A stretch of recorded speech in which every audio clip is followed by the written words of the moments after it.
Colgate Dental Cream to clean your breath while you clean your teeth and help stop tooth decay. And Luster Cream Shampoo for soft, glamorous, caressable hair bring you Our Miss Brooks, starring Eve Arden.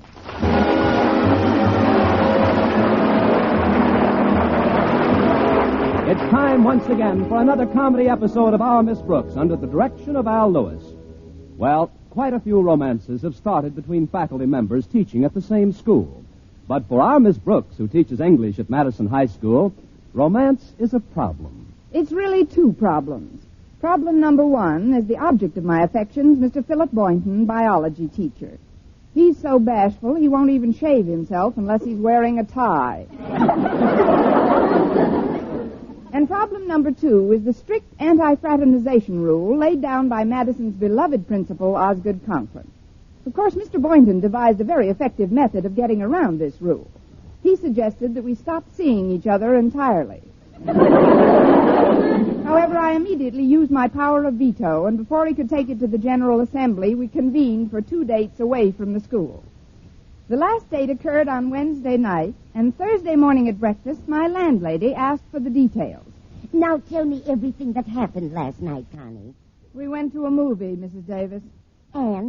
And we came home. And fold up your program. The recital is over. Pass the cream, please. But what did Mr. Boynton say? What did he do? Nothing. Pass the cream. I can't understand that man. Here he has date after date with a girl who's intelligent, attractive, wholesome, chic, charming. And what does he do about it? Nothing. Pass the cream. It's not that he isn't fond of me, Mrs. Davis, but he's been worried lately about someone very near and dear to him. A relative? Yes, his pet frog, McDougal. It seems with the cold weather coming on, Mac is very prone to laryngitis, and there are no heating facilities for the cages. The least the school should do is put some heating equipment in there. Why doesn't Mr. Boynton ask Mr. Conklin for it? Because Mr. Boynton is almost as terrified of Mr. Conklin as he is of me. We don't dare ask him for anything. Then you've got to do it, Connie. Don't you see? If you get the things he needs, Mr. Boynton won't be so preoccupied and worried when he's out on dates with you. Well, it's worth a try, I guess. Now, if I can remember where I left it, I'll put my face on and get ready for Walter Denton. Walter's driving me to school again. You mean your car is still in the repair shop? Yes, the mechanic called yesterday and said it would take a bit longer this time. It seems they're having a little trouble with the motor. What kind of trouble? They've misplaced it.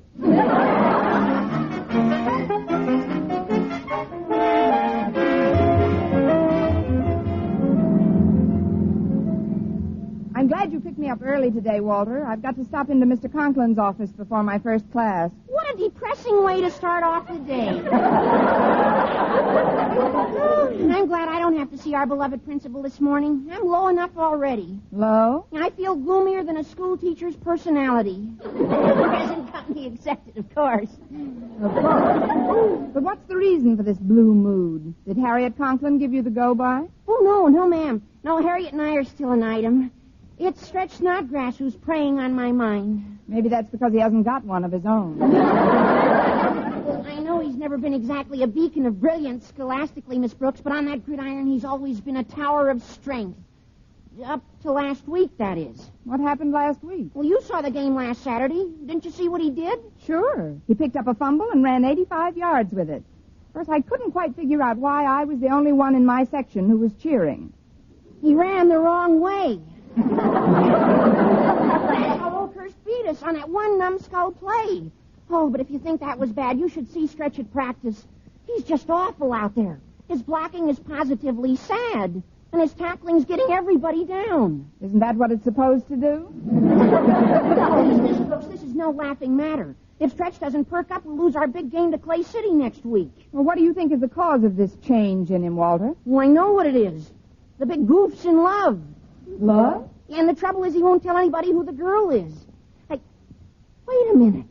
He's very fond of you, Miss Brooks. Maybe you could straighten him out. You know, have a talk with him and see I'd like to help, Walter, but I've got a more pressing problem this morning. That's why I'm going straight to Mr. Conklin's office.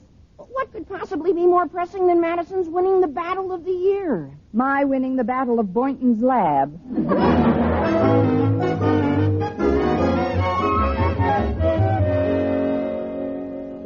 none of my business, Daddy, but I don't think you should start the day off wearing such a long face. I'm sorry, Harriet. If you'll turn your back for a moment, I'll put on a short face for you. Well, what's the reason for it, anyhow?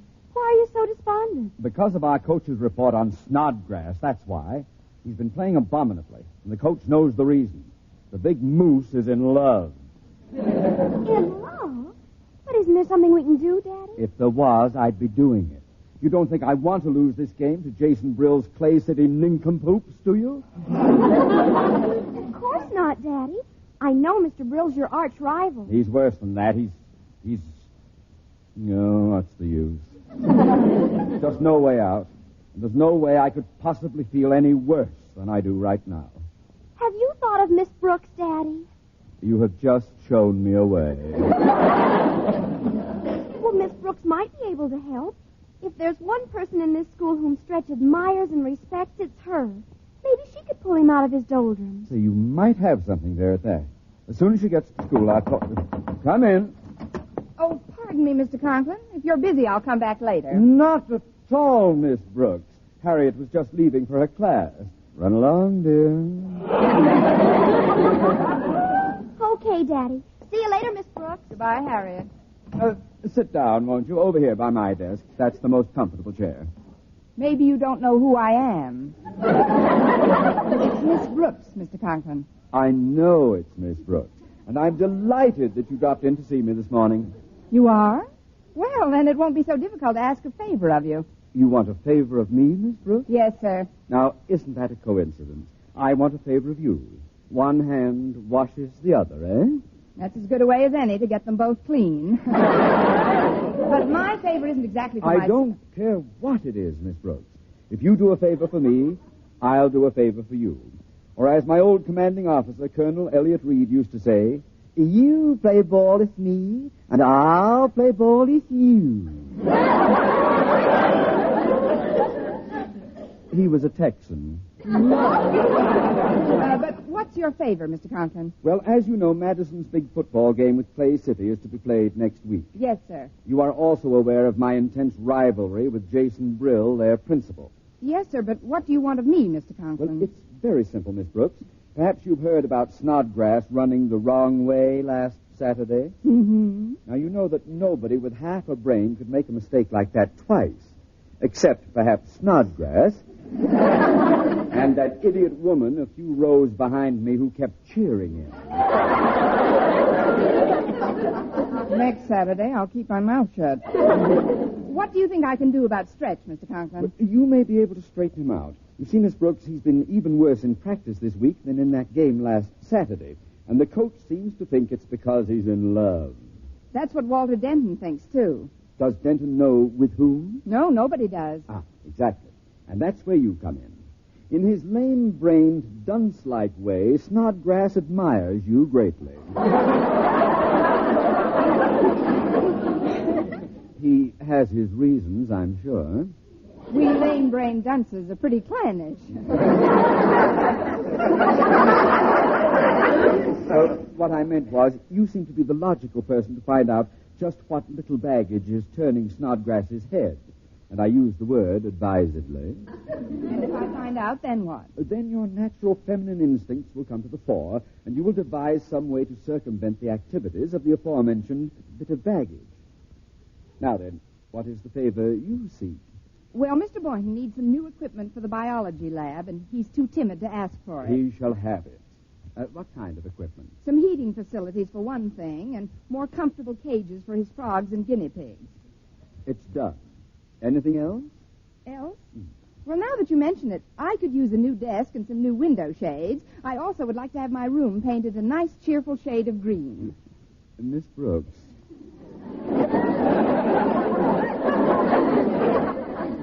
You are speaking with Osgood Conklin, not winner-take-all.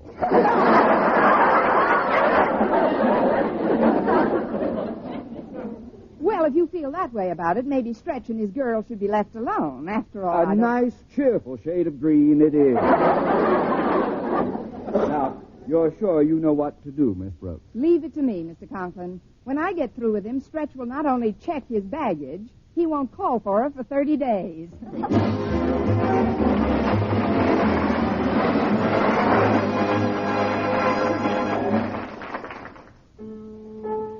your teeth with Colgate. Colgate Dental Cream. It cleans your breath. What a toothpaste. While it cleans your teeth. Colgate toothpaste. Cleans your breath. What a toothpaste. While it cleans your teeth. Colgate Dental Cream cleans your breath while it cleans your teeth. And the Colgate way stops tooth decay best. More than 2 years' research showed the Colgate way of brushing teeth right after eating helped stop more decay for more people than ever before reported in dentifrice history. Yes, the Colgate way stopped tooth decay best. Better than any other home method of oral hygiene. No other toothpaste or powder, ammoniated or not, has proof of such results. And you should know that Colgate, while not mentioned by name, was the only toothpaste used in the research on tooth decay recently reported in Reader's Digest. Yes, Colgate Dental Cream, and only Colgate Dental Cream, was used in this research. So always use Colgates to clean your breath while you clean your teeth. And when you follow the Colgate way, Colgate Dental Cream stops tooth decay best. Brush your teeth with Colgate. Colgate Dental Cream. It cleans your breath. What a toothpaste. While it cleans your teeth. And the Colgate way stops tooth decay best.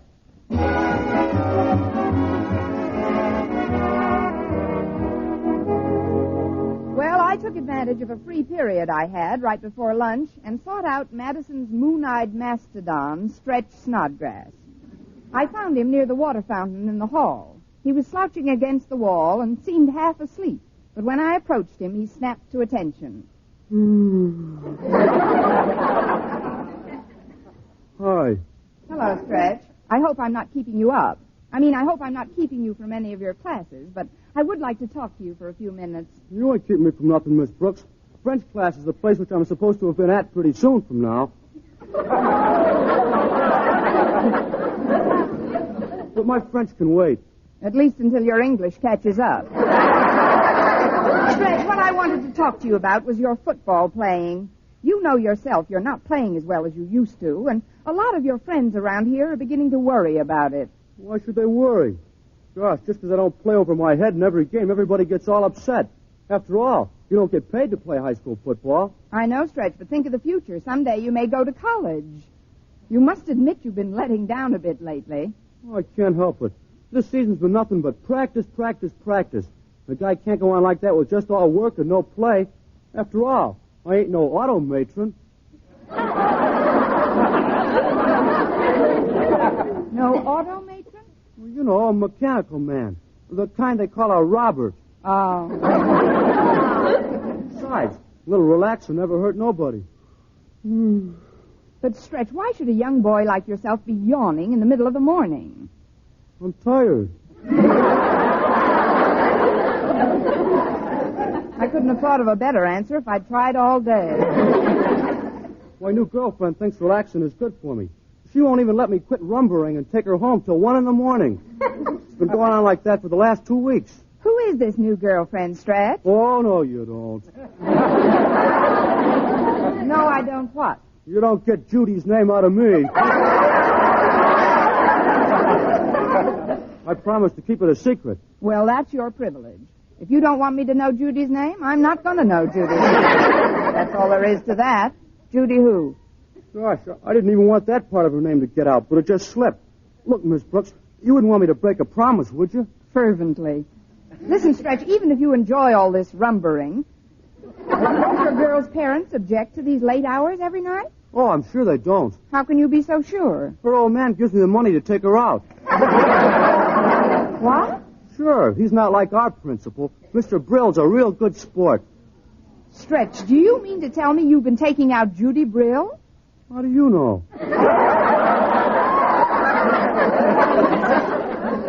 A little bird brain told me. Oh, I can't wait to see Mr. Conklin's reaction to this bit of news. Gosh, Miss Brooks, you're not going to tell Mr. Conklin, are you? Not yet, Stretch. Out of consideration for his family, there's something I've got to find out first. What's that? If his life insurance is paid up.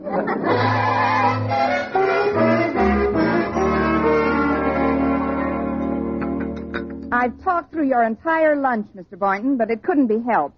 If we're going to get any favors from Mr. Conklin, we've got to straighten out Stretch Snodgrass. Well, I'm glad you told me the story, Miss Brooks.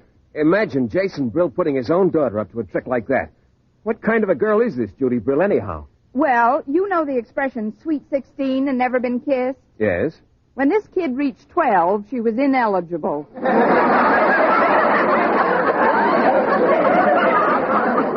I met her last summer, Mr. Boynton. It isn't generally known, but Mr. Brill wrote me a letter before the last semester began in which he hinted that if I were dissatisfied with Madison for any reason, he'd be happy to have me on the staff at his school.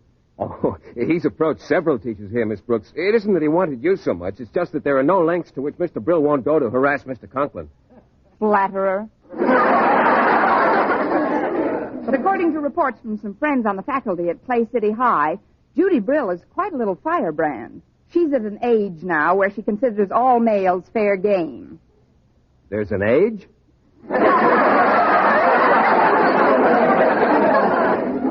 This boy's been learning biology as well as teaching it. Look, Mr. Boynton, when I found out that Stretch was going with Jason Brill's daughter, I devised a plan. We're going to beat Jason Brill at his own game and using the same kind of weapon. But, Miss Brooks, I don't understand. Even if you and I were married today, where could we get a 16-year-old daughter by Saturday?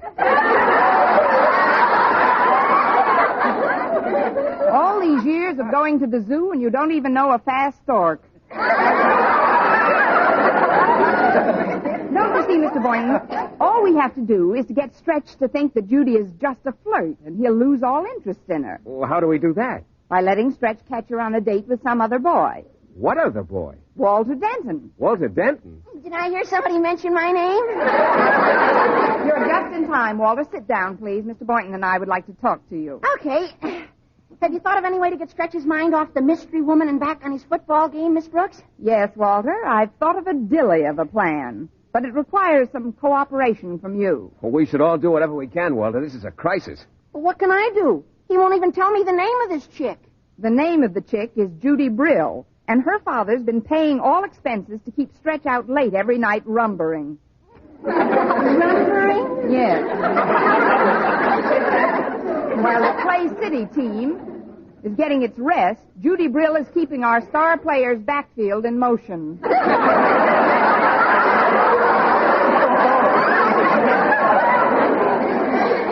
But I know the kind of a boy Stretch is, and if we can arrange to have him catch Judy with another boyfriend, I know he'll forget all about her. Well, not only forget about her, but it might make him so mad he'll go out on that field Saturday and play the game of his life. Say, that sounds like a swell idea. Of course, Stretch is boxing champ of Madison, too, so it might not be so pleasant for the guy he catches with his girl. Well, that's a necessary risk, I guess. Who's the chump you've got lined up to be the patsy in this? Don't be crude, Patsy. Walter. I thought that you'd be happy to volunteer for this job. Me? Well, you want to see Madison beat Clay City, don't you? Well, sure I do, but will I have my bandages off in time? Oh, you've never seen Stretch fight. I have. Believe me, Walter, Mr. Boynton and I will make sure that Stretch doesn't lay a hand on you. He doesn't have to. He could kick me to death. I'm afraid you'll just have to count me out, folks. Oh, count you out, but Walter Stretch is a very dear friend of yours. You don't want to see him ruin his life, do Don't you? you see, Walter, this girl isn't right for Stretch. It isn't just a football game that's involved. It's a boy's future. But what about my future? What about your future? I want to be around when it gets here. Oh, look, Stretch has a terrible temper, and if he catches me making goo-goo eyes at his girl, he'll clobber me till I'm dismal. Besides, there's Harriet Conklin. Oh, we're virtually betrothed. What would she think if she heard I was out with another girl? She won't hear, Walter, and even if she does, we can always explain that you were just doing it for the good of your school. I'm sorry, I'd rather not take the chance.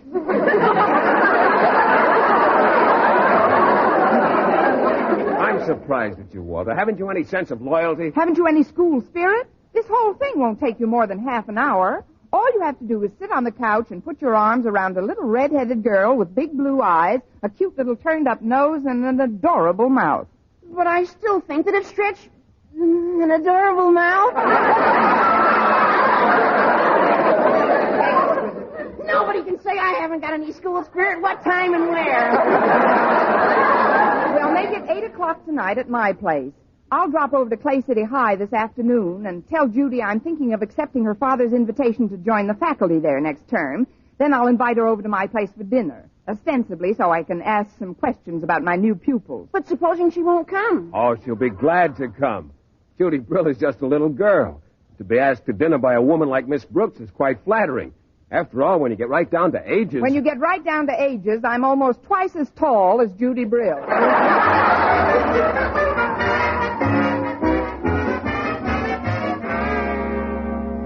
I'm glad you were able to come over this evening, Judy. Me too, Miss Brooks. The dinner was wonderful, and I've enjoyed talking to you about your teaching at Clay City next term. I suppose you feel you should be out dancing Stretch's feet off, but you've still got 3 nights before the big game, and not seeing you tonight will only make you more anxious. You're so right. Men are such problems. They're just like children. You've got to play up to their ego and convince each one he's the only man in your life. Oh, but listen to me telling you about men. A sophisticated, charming woman like you. Oh, I just wish I had your knowledge of men. Want to trade?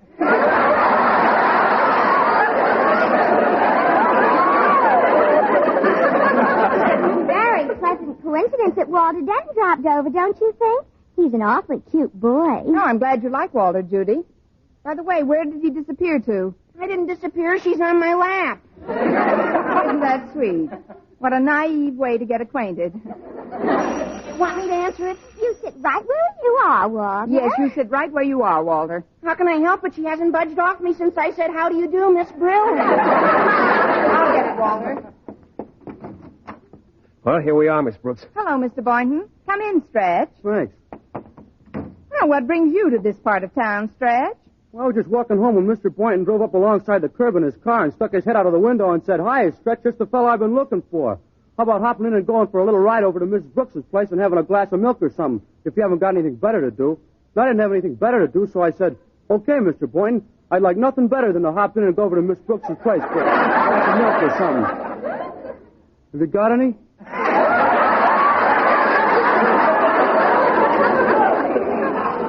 So that's what brings you to this part of town. I'll give you some milk later, Stretch. There are some friends of yours in the living room. Come on in. Pardon me, kids, but we've got company. Hi, Walter, I didn't know that. Judy, what are you doing here? Well, Miss Brooks invited me over to dinner, and then Walter just sort of dropped by.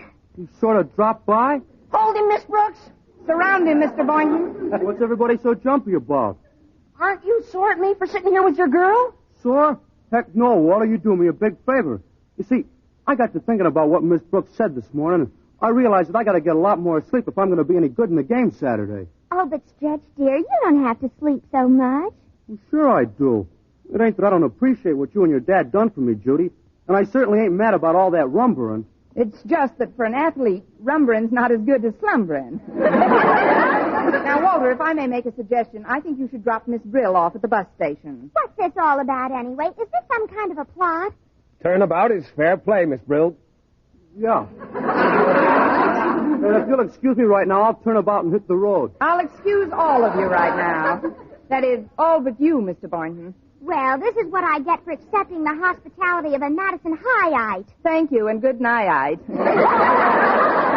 Don't slam the door. Come on, Stretch. The least we can do is drop her off at the bus station. Good night, Miss Brooks, Mr. Boynton. Good night, folks. Well, it's simmered down to just the two of us, Mr. Boynton. Let's sit down on the couch, All right. You know, Miss Brooks, in spite of the fact that I'm a biologist, I've never been overly observant about the emotional reactions of the people around me. You're not just beating your Bunsen burner, Boynton. That is, you have seemed a little preoccupied at times. Well, be that as it may, Miss Brooks, your interest in the welfare of my little animals and the trouble you went to see that I got proper heating facilities for my lab have, well, they've made me realize just how much you care. Really, Mr. Boynton? Yes, indeed. And I want you to know that I care even more than you do. You care even more than I do? Well, yes. I've got $5 bet on that game Saturday. Well, here's $2.50. I'll take half of your bet, and we'll set up housekeeping on the 40-yard line.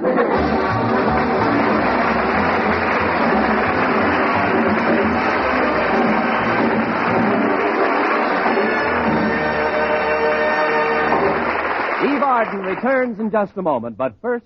Dream girl, beautiful luster cream girl. Tonight? Yes, tonight. Show him how much lovelier your hair can look after a Luster Cream shampoo.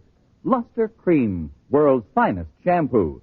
No other shampoo in the world gives you Kay Daumit's magic blend of secret ingredients plus gentle lanolin.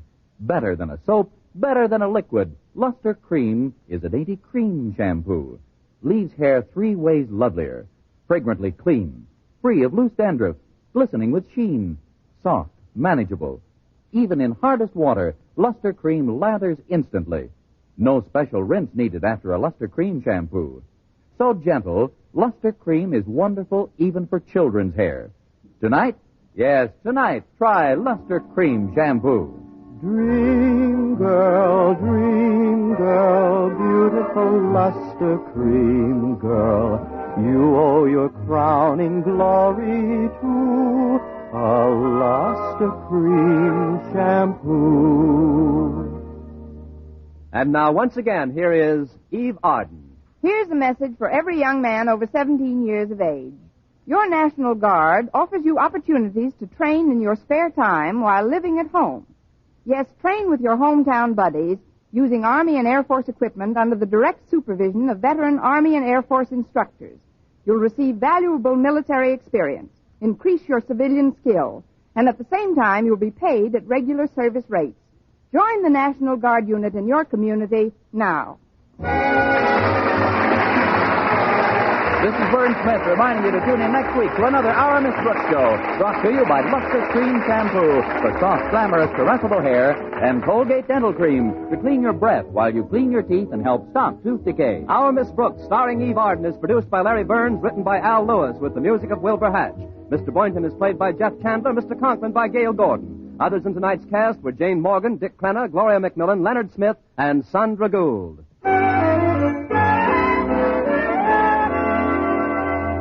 Doctors prove Palmolive soap can bring you a lovelier complexion in 14 days. Yes, 36 leading skin specialists proved in tests on 1,285 different women that Palmolive soap facials, using nothing but Palmolive, brought new complexion beauty to 2 women out of 3. Just wash your face 3 times daily with Palmolive soap, each time for 60 seconds, massaging Palmolive's beauty lather onto your skin. Then rinse and pat dry. So start your Palmolive facials today. Remember, doctors prove Palmolive soap can bring you a lovelier complexion in 14 days. Be with us again next week at the same time for another comedy episode of Our Miss Brooks. Bob Lamont speaking.